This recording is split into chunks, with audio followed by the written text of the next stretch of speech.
Hello and welcome, everyone. I'm Josh. And I'm Katie, and we're Fresh Breath.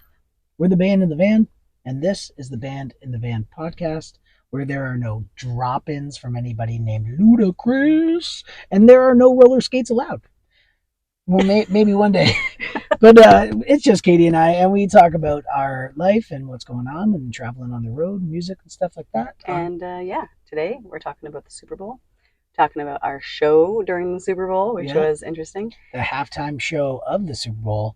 And then we get into a real quick reality check of what van life can be and what it should be for you. So we're going to get to it. So let's get to it. Band in the Van podcast.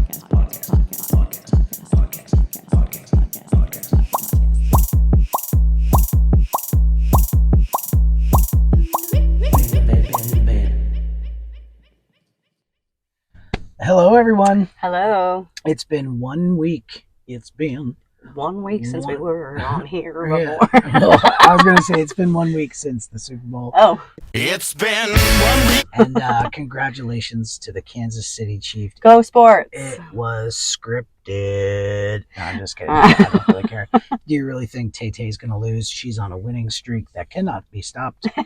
And to be honest, I think it's a good thing that it's bringing like a whole new generation of people to watch the games, not just watch the Super Bowl halftime show. That's true. People were watching the games all season just because to see if they'd cut to her, or just see if he would propose to her, or maybe they have a public breakup, and then she writes a song, and then maybe because she's a billionaire, she buys the team and she fires Travis Kelce. That is a story. Wow. Yeah. It's quite the little imagination you got there. I stole that from a comedian. There was a bit about it. Oh, there's a bit about it. There's a bit about it in a book about it. I don't know exactly which one it was, but I don't know. So we wanted to start off. I'm sorry, I'm cutting you off. We wanted to start off. This is a thing now. On stage the other day, Josh is like, "This is the podcast. You can't just jump in on the conversation I'm having with the audience right now." I feel like she's overreacting a little bit, but I may have sounded just like that. But continue. We wanted to. Everything's fine. Yeah.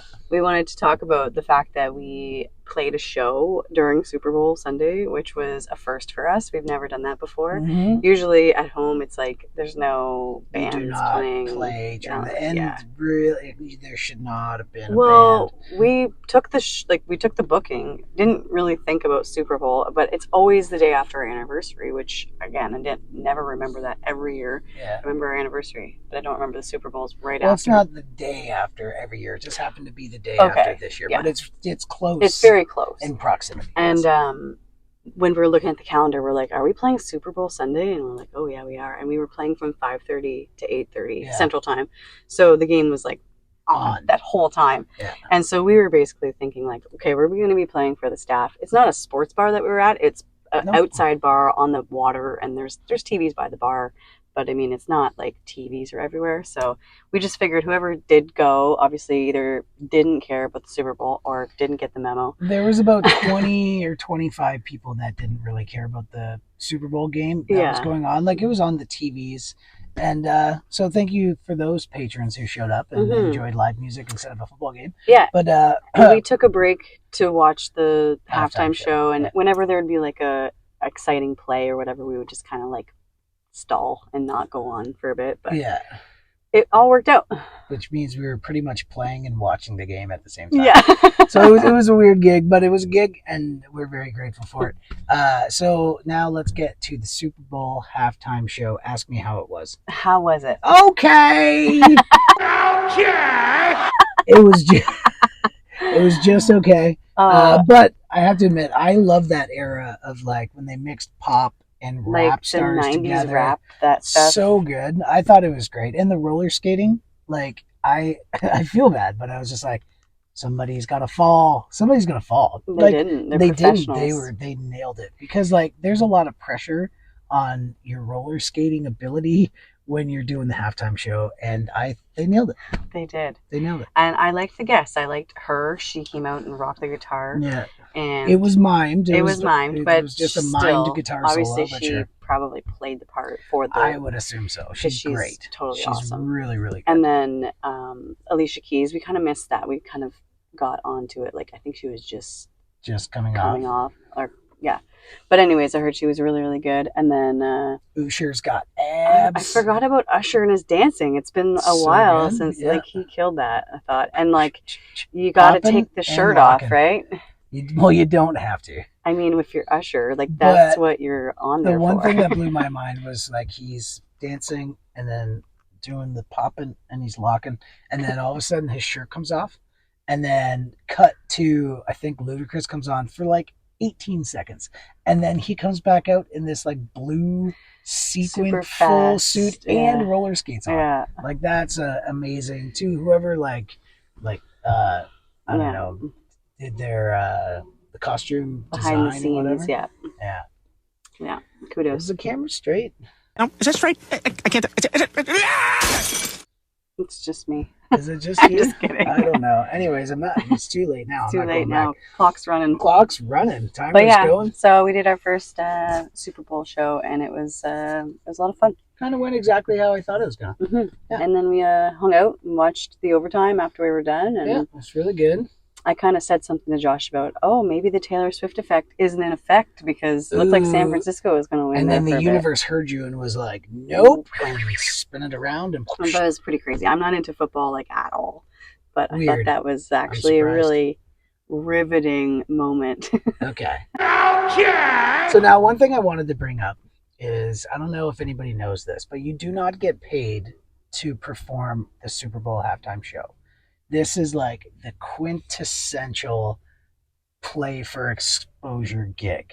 So I did a little tiny bit of research into it about how it all works, but I just want to correlate the starting out of your career where, like, I'm not going to name a town, but Essex wants you to play for free at like their little pavilion for exposure, no money and like nobody there. And that's like the beginning of your career, right? And then at the end of your career, like like you're at the pinnacle of your career, like you have worldwide smash hits for decades, and they're like, you know what? I think you should play for exposure, and I think it's bananas. But at least this exposure is legit, and there's like millions of people watching. And then their sales skyrocket because people then want to go to their next tour or stream their stuff, even though streaming doesn't really give the artists any money. The streaming goes to the record companies, but then they have money to put towards their next album or whatever. And whatever. I get it. I'm not saying I'm just. It's just really strange. Yeah, everyone else is getting paid. Yeah. The football players are getting paid. Oh, the coaches, everybody involved in the game. So the reason that everybody watches the Super Bowl and the actual fans of football get really upset about this because it's the most important game of the year. You go to a party, all of a sudden there's 500 people at this party, and 20 of them are watching the game because they care, and the other ones turn the game off when it's playing, and then when the commercials come on and when the halftime show comes on, everybody at the party watches. So now that correlation, I did a little tiny bit of research. Arnold Schwarzenegger, I was trying to find out what Schwarzenegger got paid for his State Farm appearance, which was a great commercial. Thought it was hilarious. Couldn't find that info, but online I found that he was paid $3 million a couple years ago for a Bud Light commercial that was 30 seconds long. So that's $3 million he got paid, like a actor gets paid. But the people who are putting on the halftime show, which is bringing in this huge extra draw, they're not being paid a dime. Now, granted, I found out that the Shakira and Jennifer Lopez halftime show cost $13 million for production, which the NFL pays for.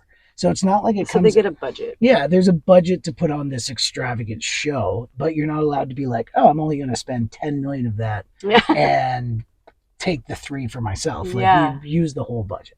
So I just wanted to point out the fact that at the beginning of your career you play for exposure and don't get paid, and then somehow after you have decades at long like the most hits, like coveted gig venue of to all play time, for all musicians. yeah, and you don't get paid for it. So like, let us know in the comments what you think about that. And like, I'm just kind of like, I think there's a lot of artists on like the list of that have said no, yeah, and I wonder if it's because of that or just because they just are like they just don't want to be, I don't know. I feel stressed by it or because whatever. when's Tay Tay gonna do it? She's like, I'm not gonna miss out on $8 million to go play in Tokyo the night of the, to like, come do it for free and like figured out how to make money and how to pay her staff properly. Yeah, I don't know. Well, quite obviously. But anyway, so I just thought it was an interesting concept of how at the very beginning of your career you play for exposure, and then somehow once you've taken over the entire music industry, you end up playing for exposure, which is bananas to me. Ridiculous. The level of exposure changes quite a bit. 100%. It's true. But anyways, I don't want to dwell on that. I thought the Hot Time Show was really good. The Hot Time Show. Talk about it. You make me wanna. Usher's got the voice, make your body go pat. But move over, Usher. Yeah, Usher. Fresh Breath's on stage next. Ludacris. But yeah, so I thought it was good, and just the like I said, I just wanted to like put it out there. If people didn't understand that you don't, as an artist, you don't get paid sometimes. Boo, friggity boo. But anyways, I'll do the halftime show for free. Ready to sell out, like now. I mean, like in our where we're at in our career now. Well, but it's an interesting concept. It is. But anyway, so congratulations to Kansas City. Congratulations to Tay Tay, who's going to be engaged soon. That's all the rage on the internet. Oh God! That he's going to ask her this summer because he can't have a wedding during the season. Ring, so he's going to give her the ring. I think she's going to give him the ring. If I was him, I'd be like, buy me the ring. Like, what, billionaire? I'm not spending my NFL money on your ring. Like, you go buy it. Oh, man. I'm a romantic. It was Valentine's Day just the other day as well. And it was our anniversary. It was our 14th year anniversary on Saturday. Yeah. And we had the day off, which was nice. Yeah, our anniversary, we had the day off. The Valentine's Day, we did not have off. We went and played a Valentine's Day show at an RV park. And it was fun. And there were some troopers that hung in there to the end. And we'll give you props for doing that. 70s rock all the way. We will die on that cross. I'm not playing wagon wheel. I said it. I said it. So when we play at these RV resorts, a lot of the patrons are maybe 80 plus years old. Yep. And so sometimes the stuff that we're playing doesn't quite hit with that It's their children's music. And they want to dance, and they'd rather have like a canned drum beat and karaoke. Which is fine. And they want to hear Let's Go Girls, and they want to dance, and that's fine. But we don't do that. So we try to make sure we don't like mislead these resorts, and they market us as a show, which means that you sit down and you listen, and it's not a dance. So there's two different varieties of band performances in the RV resorts, and it's a show, a happy hour, or a dance, or that's three. So the show and the happy hour is kind of similar. And so we always make sure we don't tell them like we're not a dance. And so, but there's always at least one woman in the crowd that's like, I want to dance, change what you're playing. That just drives me up the wall. The one thing is, I can guarantee you that lady who did that to us is not watching this podcast. No, absolutely. So, and if she does, you know what? If you feel comfortable just coming up and ripping people to their faces, you need to look deep inside yourself. Yeah. And you have to ask myself, am I okay with my actions right now? Because these two nice Canadian kids are too nice to be like, go shove it right up your... Jam it or up your ass! I had to just close my eyes and bite my tongue because I was ready to call her out on the mic and be like, do I look like a dancing monkey to you? Yeah. But I didn't. I held my composure. But anyways, the thing is like, we do our thing. We find our people that way. And if you pander and you do the things that you don't want to do, and you're out there and you're not enjoying yourself, then what's the point? If you're up there not enjoying yourself, yes, I get that there's certain people that want you to play other things and that you should try to people please a little bit to get the gig. But the thing is like we are doing that, and we do find our people. So the people that are, you know, in the late 50s, 60s, early 70s really like what we're doing, and they stick around and they say, you know what, thanks for coming here and not playing Mustang Sally and not playing Wagon Wheel. Yeah. So in turn, we find actual fans. Yeah. Which is what we're doing. People either love us or hate us, and in the music industry, that's the best thing for your career, is for people to because either if hate everyone you leaves and or goes, to love yeah, you. the band was good, whatever. They played all the songs that everybody plays, but they don't even really care who you are or to look you up after or follow you or anything like that. Then I don't know, is it worth it? Like, it's like you might as well have either have people leave and be like, not for me, and then the people that stay really like you and then become fans. Yeah. It's not an easy road, but this is the cross that we bear. It is, and it will be fine. Okay, so we don't have a lot of time left, but 1 minute. The one thing that I want to get to is this amazing post that we saw on Facebook the other day about van life and the realities of van life. And Katie, I think you remember the post better than me. But oh my God, I came across it and I read it out loud to Josh, and we both had a pretty good laugh. So this guy, there's like different stages of van life out there. So there's obviously someone living in a caravan that doesn't have anything other than the back seat, and they're sleeping in it, and maybe a pee bucket. And then there's people with Mercedes Sprinters and have showers, and like, you know, it gets nicer. It's a home, yeah. So this guy, I think, was on the lower end of it, and he was just like, this is not what it's cracked up to be. I basically feel like a homeless loser sleeping in a Walmart parking lot with a pee jug, and I'm pooping in a bag, and I can't meet any women, and there's mold everywhere. And I can't probably get groceries because I don't have a fridge, and he just went nuts on this. I feel like meeting women, if you live in a van, regardless if it's a Sprinter van or not, it's probably a tough sell. You're like, so what do you do? So there's a 50-man timer, but so like, what do you do with your time? Well, I live in a van. Live in a van down by the river. They're out instantly. If you say I live in a Mercedes, they'd be like, it's still like a car. Another similar like solo traveler that lives like in a camper or something like that, which there are out there. I think it would be really hard. But I mean, so we were kind of thinking like, well, we did outfit our van to be much more comfortable than I think what that guy had. And yes, those realities can be real and they can be a struggle sometimes. But I think the key to it is you don't want to just be living in the van in the Walmart parking lot of your hometown and going to work and just living at home and not traveling. So I think for us, the best part about it is that we're traveling, we're on the road, we're meeting new people, we're able to kind of move around and go places that we wouldn't be able to go. You're seeing things constantly. And so the compromise is that, what's that? I don't know, something join your... Oh. I think we're okay. So the compromise, something happened with Josh's phone. Compromise is that, you live in a van and it's a little bit of a struggle, but you get to go see all these awesome places. And you get to see the world in a way that nobody else gets to see. So yeah, I wouldn't recommend living in a van in the Walmart parking lot in your hometown and just that's where you live. Yeah, just to that might be a hard life. Yeah. It would be a hard life. But to use van life as a tool to travel and see things as you go, I think is the way to go. Reality check. Okay. We gotta go. We're gonna shut up here. Yeah, we went over on time today. We don't usually go over on time. We might have to cut some of the Usher impersonations that I did.